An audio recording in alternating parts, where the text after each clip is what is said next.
Good evening, everyone. Welcome to your Rangers review team news reaction video ahead of tonight's Premiership encounter at Easter Road. Rangers taking on Hibernian, and at Easter Road for us, we're double teaming it because not only is Blair there, but Joshua is there as well. But Blair is on the pre-match show for us. How goes it, Blair? Evening, Derek. Yeah, Joshua will be joining me just shortly. I think he's down wiring in and teas and coffees so far, but I'm out here in the cold here at Easter Road waiting for the game tonight, and it certainly will be a good one. I'm really looking forward to it. I'm just looking down onto the Easter Road Park in front of me. It looks to be in fantastic condition for a game of association football, so very much looking forward to it tonight, Derek. Yeah, let's hope that Rangers record back-to-back league wins for the first time this season. We'll bring up the team then. I love this. JT is getting in touch with his two strikers. Horny, I just immediately thought of Louis van Gaal there when he famously uttered those words back in the day when he was at Man United. But here is the Rangers side in its entirety. So, yeah, a number of surprises, you could say. So Rangers lining up. Looks like a back three. Butland in goal. Giga comes back in, Suter and Cornelius. Max Aarons comes in to start the game. Magoma on both flanks. Connor Barron returns to the fold alongside Nico Raskin. It looks like Mikey Moore could be deployed as almost a number 10 with the supporting duo up top. Yusuf Chermiti starts alongside Danilo. It looks possible like a 3-4-1-2. It may change as we kick off, but that is how Rangers shape up tonight. On the bench, Kelly, Fernandez, Tavernier, Curtis, Diamande, Rothwell, Gassama, Asgard, and Miovski. Your initial thoughts on tonight's team, Blair? Yeah, well, Danny Rowe said that he's not scared of changing about his tactics, and he's got a bit of tactical flexibility about him, and he's certainly showing that tonight. Could it be a 3-4-1-2? Could it be a 3-4-3?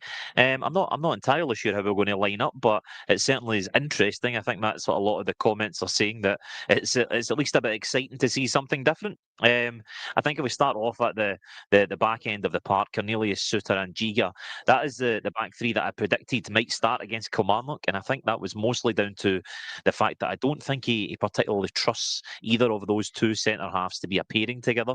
So I think if you put the three of them in there, it just gives you that little bit of extra control, a little voice in there, and I think it just gets everyone a little bit calmer in and around that area. So I'm quite happy with that at the back. Obviously, Magoma and Aarons given a lot more license to move forward in those wing-back positions. It's obviously always a shock when James Tavernier isn't in the team, but hopefully Max Aarons, who's had a very difficult time of it at the beginning of his Rangers career, can show what he's all about tonight.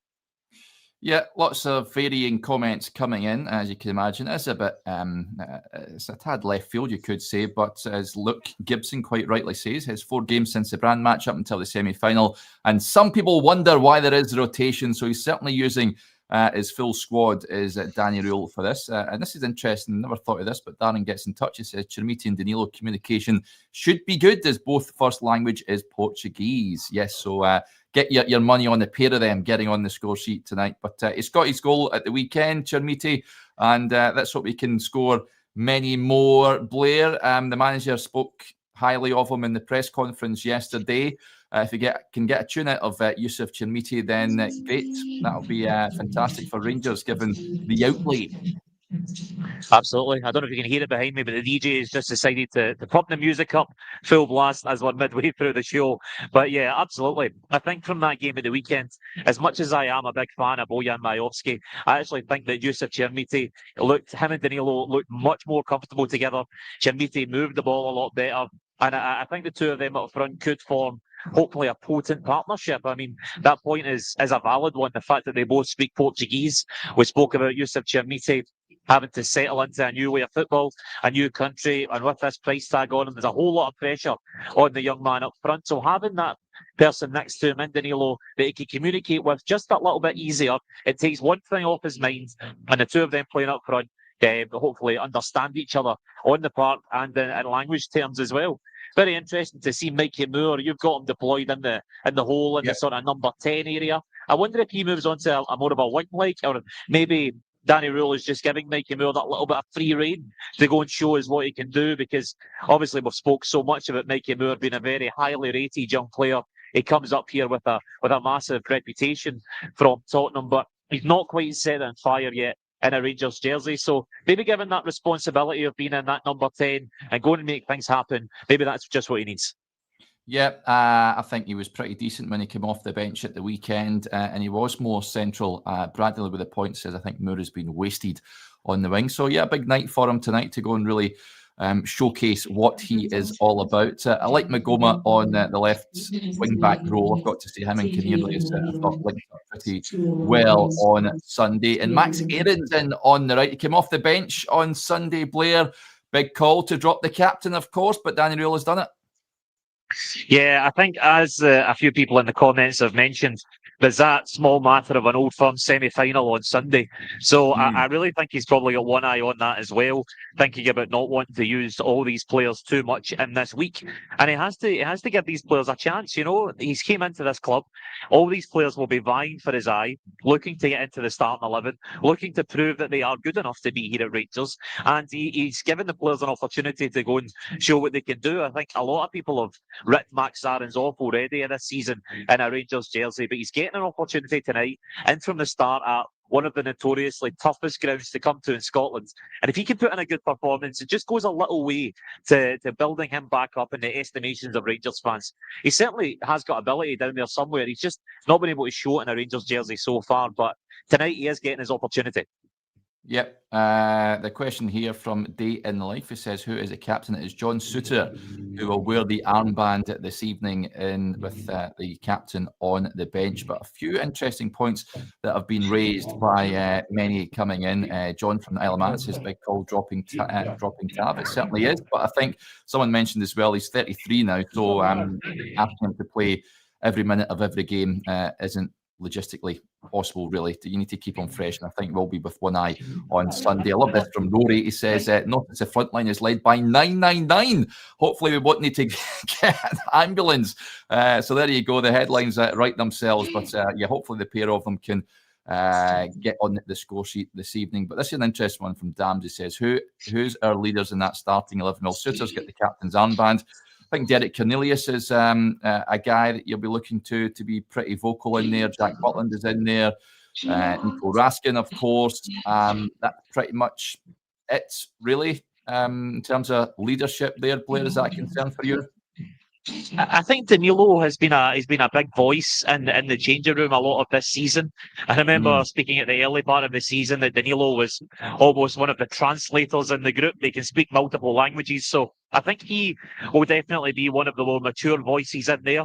And like you said, John Suter been given the armband tonight. He'll be looking to put in a commanding performance with two people either side of him. Maybe a little bit more akin to what he likes playing with at Scotland. He doesn't need to be one of the centre halves that is maybe left on his own. He's got a few more bodies round about him, and hopefully that'll suit his game a bit better, and Rangers fans will get to see the best out of John Suter. Just touching on the middle of the park there, Connor Barron and Nico Raskin. That is a midfield that's going to give you a hell of a lot of dig in there. They are going to be bouncing about all over the place, chasing every ball, and they're going to be all over the Hibs midfield. And I think that's exactly what Rangers are going to need tonight. They're going to need to start this game with a lot of energy. They're going to need to start this game with a lot of tempo, because this place is going to be absolutely rocking. Under the lights at Easter Road is one of the most fearsome atmospheres in Scottish football. So they're going to need to snap into tackles very early on. And I think Nico Raskin and Connor Barron, they showed they can do that in the Old Firm game earlier this season, and I think they'll need to do that again tonight. Yep, I'm looking forward to tonight, I've got to say. But John Moffat is dreading this, he said. Come on, John. Things will be all right on this one. I just get a sneaky feeling that Rangers are going to edge it. They're often quite entertaining affairs at Easter Road, and I expect tonight to be no different. There's a comment that came in, incidentally, by Robert. He says, Giga gives me the spooks given his Halloween season. Just don't trust him. I know what you mean, Robert. When we discussed him on the show this morning, when I was on with Stevie, neither of us had Nasser Giga in the back three. If anything, would have had Tab. But I get if given the League Cup semi is on the horizon, why he's got Nasser Giga back into the folds. Is he a worry for you, Blair? He has to be more composed on the ball than what we've seen at points during his Rangers tenure. Yeah, I don't think there's any doubt about that, Derek. I think that he's a player that another one that came up here with a big reputation. Obviously, Wolves spent a lot of money on him coming over from the continent, and I think Rangers fans were all expecting this quite cultured centre half who's good on the ball, but I haven't really seen that. I know there was early promise there, but there were a lot of games where he did look as though he was putting himself into trouble at the back. So again, I'll go back to my earlier point. I just think that putting the 3 in there gives everybody a bit more confidence. I think it's the old adage, the manager doesn't quite trust his centre backs to play in a 2. I think you put it in a 3, you just add an extra body in there, and I think it just makes everyone's life a little bit easier. I think it's also interesting to point out that so much so for this season, Rangers have really relied on wingers up front, particularly Jerry Gassama and Oliver Antman. It's a lineup that doesn't particularly look as though either of those players would walk into it, other than Gassama maybe at a wing-back role that he played at the weekend. So it's interesting to see how it's changed from the start of the season, that 2 players that a lot of fans were hanging their hats on to maybe build this team around. Danny Rose came in, he's ripped that up altogether, and he's went, we're changing this, we're trying a different system, and we're going 3 at the back, we're going with wing backs, and he'll see how it pans out tonight. Yep, most certainly. I love this from LSP Showtech. He says, is this the actual lineup? No, it isn't, buddy. We just put this up for he's not buying this starting 11. Fraser and a few others saying, is Cameron injured? He's not in the squad tonight. We'll try and get to the bottom of why he's not part of the squad. Came off the bench, of course, at the weekend against Kilmarnock. But yeah, that is how Rangers will shape up tonight. And a few comments come in saying it's a strong bench. It is a strong bench. There's plenty of options on there for Danny Rule to turn to once the game makes its way. Once you get well into the game, if you like. Null FNC said, keep it tight early, stretch the game later, very possibly. Just incidentally, that Hibs starting 11, Salinger, Hanley, Bowie, Cadden, Iredale, McGrath, Cleege. The 2 Cadden brothers are in the team, of course, Chris and Nicky Cadden, Mulligan, Barlaser, and Rocky Bashiri, the captain of Hibs tonight. So what would a victory do you reckon, Blair, tonight for Danny Rule and Rangers? I guess we had you on yesterday, of course, but how big would 3 points be, do you reckon, tonight?